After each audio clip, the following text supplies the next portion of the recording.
یک مردمی در کوههای سلیمان که در مرزی هند آن زمان قرار داشت که این زمان از مناطق پاکستان به شمار می رود، به نام افغان یا به نام پشتون یا به نام پتان زندگی می کردن. اگرچه مردمی کمی بودن و کوچکی بودن، نامی همان مردم را بر بالای یک خطه بزرگ تحمیل کرده شد و نقشه های پلید استعمار چون که او مردم را دید که این مردم بیرحمترند، او مردم بر همین خطه حاکم گردان. از همان زمان تا این زمان همان مردم حاکمیت دارند. اینجا غرض تعصب نیست.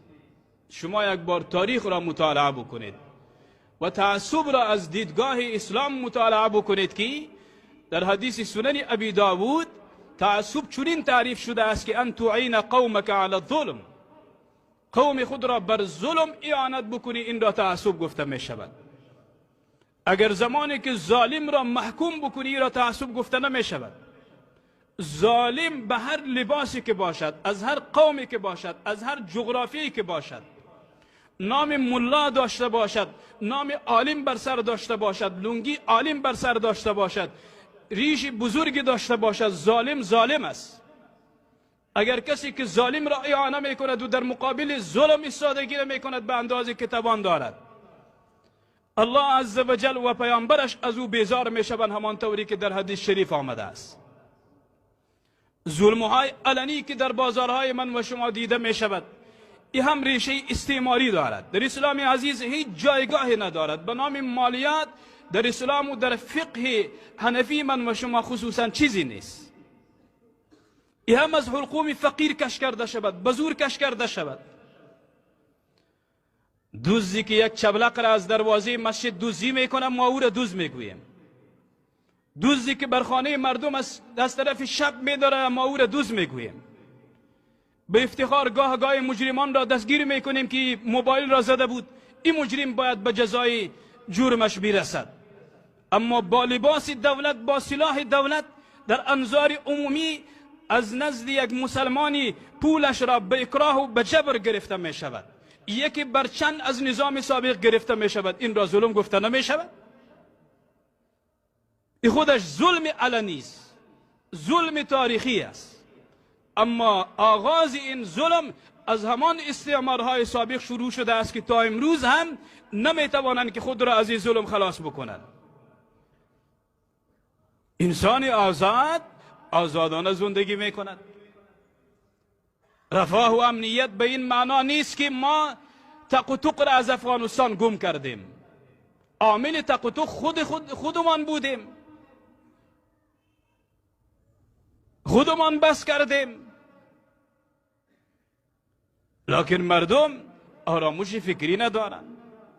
یک نفر بیچاره اندک صدای خود را بلند بکند که این ظلم است.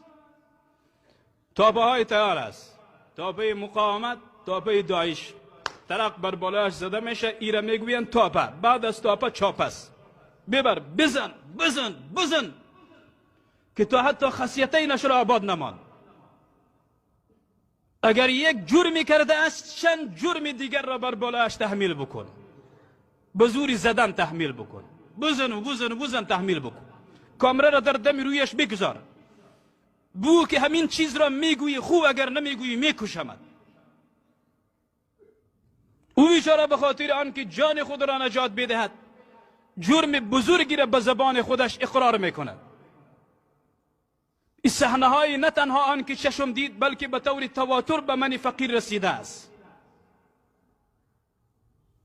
اگر به الله قسم بخورم حانیس نمیشوم که من از مرگ و از هیچ قدرتی در دنیا هراس نمی داشته باشم. علنی گپ میزنم و پوسکنده گپ میزنم، در مقابل ظالم هر کسی که باشد ایستادگی میکنم. من نمیتوانم در فردای قیامت در محضر رب العالمین ایستاد شوم و ظالم هم آنجا ایستاد باشد و الله عز و جل من را به همراه ظالم ایستاد بکند و بگوید که ای عبدالشکوری بدبخت، تو چرا صدای خود را بلند نکردی امروز به همراه ظالم ایستاد شو؟ زمانی که ظالم به سوی جهنم کشانده شد، من را هم به سوی جهنم کشانده شود. عذاب دنیوی چیزی نیست، بندی شدن دنیوی چیزی نیست. آخرین جزای دنیا قتل است و کشته شدن است، اما مرگ در وقت خودش می آید. امروز صدایت را بلند نکو که بندی